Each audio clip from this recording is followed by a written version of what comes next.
더 해야 할 일 3가지. 두 번째, 마태복음 5장 38절에서 42절 말씀. 전편에 이어서 계속됩니다. 강철왕 카네기 회사에 늘 웃고 감사하는 찰스란 젊은 노무자가 있었다. 그는 일찍 출근하는 카네기보다 늘 먼저 출근했다. 또한 늦게까지 일하는 사람 중에는 늘 그가 있었다.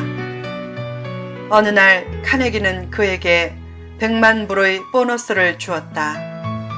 지금 돈의 가치로 약 300억 원이다. 훗날 그 청년이 미국 최고의 철강 회사인 유나이티드 스틸사의 사장이 되는데, 사장 취임식 때 카네기가 이런 축사를 했다. 사람들은 일개 노무자가 어떻게 이 회사의 사장이 될 수 있었는지 궁금해하지만, 곁에서 그를 꾸준히 지켜본 사람은 다 그렇게 결정할 겁니다. 예수님은 오리를 가자고 하면 심리를 가주라고 했다. 그처럼 심리 인생이 되려면 감사를 잘 해야 한다. 감사는 영혼을 미래로 이끌어가는 에너지와 같고, 낙심과 좌절의 안개를 걷어내는 아침 햇살과 같다. 어려운 일을 할 때 오리 인생은 찡그리고 짜증내며 하지만, 심리 인생은 감사하고 기뻐하며 한다. 자연히 심리 인생에게는 축복이 따른다. 오리 인생으로 약삭 빠르게 살면 결국 오리도 못 가고 외면받지만, 심리 인생으로 더 책임지고 감사하며 살면 사람들의 인정도 받고 능력과 잠재력도 커지며 하나님도 그에게 큰 축복을 내려주신다. 3. 더 나눠주라. 예수님은 말씀하셨다. 내게 구하는 자에게 주며 내게 꾸고자 하는 자에게 거절하지 말라. 주고자 하는 착한 마음을 가지라.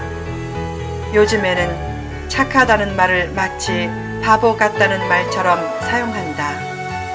안타까운 세태다. 어느 날 4살짜리 꼬마가 장난감 차를 타며 재밌게 놀 때, 한 욕심쟁이 꼬마가 막무가내로 자기도 그 차에 태워달라고 했다. 그때 4살짜리 꼬마가 떼를 부리는 아이에게 차를 양보했다. 그런 대견한 모습을 보면 크게 칭찬해야 하는데, 어떤 부모는 말한다. 이 바보야, 너는 왜 바보처럼 맨날 뺏기니? 어리석은 부모다. 바른 행동을 바보 행동으로 보는 사람이 바보다. 어떤 아들이 수학 여행을 갈 때 아빠가 비상금을 주며 당부했다. 이 비상금은 꼭 필요할 때만 써라. 그런데 아들이 그 비상금을 다 썼다. 아빠가 무슨 급한 일이 있었냐고 묻자, 친구들과 식당에 갔는데 지갑을 가져온 친구가 없어서 그 비상금을 썼다고 아들이 자랑스럽게 말했다. 아빠, 잘했지요? 그때 아빠가 말했다. 너 그래가지고 이 험한 세상을 어떻게 살래? 그런데 어느 날 성경을 읽다가 본문 42절을 보고 자신보다 아들이 더 성경적으로 사는 것을 깨달았다. 하나님은 나누며 사는 사람에게 더 나눠주신다. 줄 모르면 받지도 못한다. 성경의 위인들을 보면 여러 약점은 많았지만 이기주의자는 한 명도 없었다. 왜 아브라함이 믿음의 조상이 되었는가? 성경에 나오는 그의 삶을 보면 그는 나눔에 탁월한 사람이었다. 그렇게 나누면서 오히려 거부가 되었다. 어느 날 아브라함이 장막문에 앉아 있는데 저 멀리 새 나그네가 나타났다. 그때가 정오쯤인데 아브라함은 이 더운 날씨에 왜 저렇게 다니나 하고 냉소하지 않고 그들을 힘써 대접했다. 나중에 보니까 그들은 하나님과 천사들이었다. 그에 대해 히브리서 13장 2절은 이렇게 말한다. 손님 대접하기를 잊지 말라. 이로써 부지 중에 천사들을 대접한 이들이 있었느니라. 힘써 누군가를 대접하면 부지 중에 하나님을 대접하는 축복 기회가 될 수 있다.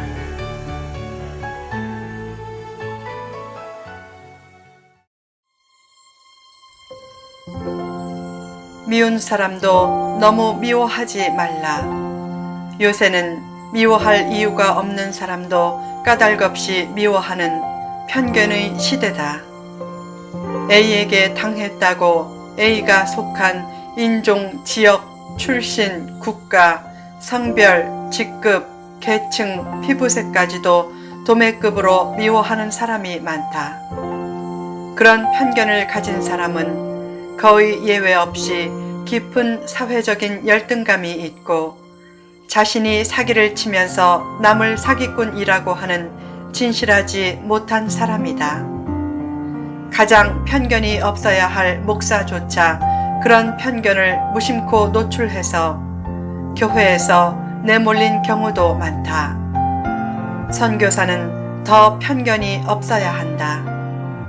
선교란 개념 자체가 편견과는 정반대의 개념이다.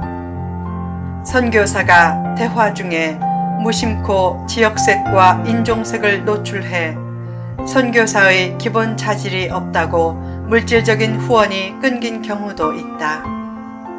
그런 일을 당하면 자신이 먼저 편견을 드러내어 순수한 성도의 마음에 상처 준 것을 회개해야 하는데 오히려 더 깊은 편견에 빠지는 사람도 많다. 사람을 볼 때 사람의 시각이 아닌 하나님의 시각으로 보는 습관을 가지라. 하나님이 많이 사랑할지도 모르는 사람을 뚜렷한 이유 없이 판단하지 말고 편견 없는 마음으로 힘써 나눠야 한다.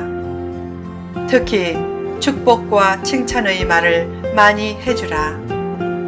축복과 칭찬의 말을 많이 해주는 것은 축복을 맡겨두는 것과 같다. 때가 되면 그 이상의 축복을 도로 찾아 쓰게 된다. 축복의 말을 많이 해주라. 오늘날 많은 사람들이 인정을 못 받고 고맙다는 말을 거의 듣지 못하며 살고 있다. 그런 때에 식당이나 마켓 등에서 직원들에게 고맙다는 말을 해주면 그들에게 큰 힘이 된다. 경찰과 공무원에게도 감사의 말을 해주라. 어떤 사람은 말한다. 우리가 낸 세금으로 공무원과 경찰이 일하는데 왜 감사합니까? 감사하면 그들이 더 일을 잘 해주는 것을 모르는 인색하고 복 없는 사람이다. 어느 날 한 사람이 문을 열자 개가 입으로 신문을 물어가지고 문 옆에 놓은 것을 발견했다. 그는 개를 예뻐해주며 그 개가 가장 좋아하는 먹을 것을 주었다. 다음 날 그가 신문을 취하려고 문을 열자 문 옆에는 신문이 8개가 놓여 있었다. 개가 칭찬받고 신나서 이웃집 신문들을 다 물어온 것이었다. 감사를 표현하면 더 일을 잘 해준다. 한 번 칭찬해주면 8배 이상의 복을 얻을 수도 있다. 한 목회자 부부가 6살짜리 딸에게 좋은 것을 보게 하는 습관을 가르쳤다. 그러자 그 어린 딸은 사람을 만나면 항상 좋은 점을 찾아 말했다. 아줌마, 귀고리가 예쁘네요. 단추가 예쁘네요. 손가락이 예쁘네요. 그래서 만나는 사람들마다 기분 좋게 되었다. 그처럼 좋은 면을 보고 말해주므로 만나는 사람을 기분 좋게 해주는 것은 축복을 맡겨두는 것과 같아서 나중에 적절한 때 찾아 쓰게 된다. 어떤 내 자녀의 어머니는 생일 케이크를 자르기 전에 돌아가면서 생일을 맞은 자녀의 잘하는 점을 한 가지씩 말하게 했다. 한 자녀는 부끄러움이 많아서 그런 말 표현을 잘 못했다. 그는 말하지 않아도 자신이 얼마나 가족들을 사랑하는지를 알 텐데 왜 굳이 저렇게 말하라고 할까 속으로 불평도 했다. 그런데 나중에 철들고 나서야 그것이 축복을 맡겨두는 법을 가르친 어머니의 지혜임을 깨달았다. 칭찬에 인색하지 말라. 상대의 장점을 생각만 하지 말고 말로 표현해서 그가 알게 하라. 생각만 하면 남에게 축복이 되지 못한다. 사랑은 표현되어야 진짜 사랑이다. 사랑하는 사람에게 수시로 축복의 말을 해주라. 쑥스러우면 문자 메시지나 메일로 표현하라. 고마워요. 은혜가 되네요. 당신은 제게 의미 있는 분이에요. 당신의 신실함, 유머 감각, 그리고 사려 깊은 성품이 항상 깊은 감동을 주네요. 그런 말들이 상대에게는 축복의 보물쪽지가 된다. 상처를 주는 말의 홍수에 빠져 익사되지 않도록 부정적이고 낙심시키는 말로부터 사랑하는 사람을 보호해주라. 증오하고 질투하는 사람들과는 논쟁을 피하고 그 시간에 사랑하는 사람과 좀 더 창조적인 내일을 논의하며 시간을 의미 있게 사용하라. 특히 사랑하는 사람이 거룩한 비전을 따라 소수의 길을 가면 좋은 말과 행동으로 기쁘게 그의 배경이 되어주라. 영혼의 보물쪽지처럼 좋은 말과 행동을 많이 건네주며 축복을 맡겨두면 언젠가는 그 축복을 찾아 쓰게 될 날이 온다.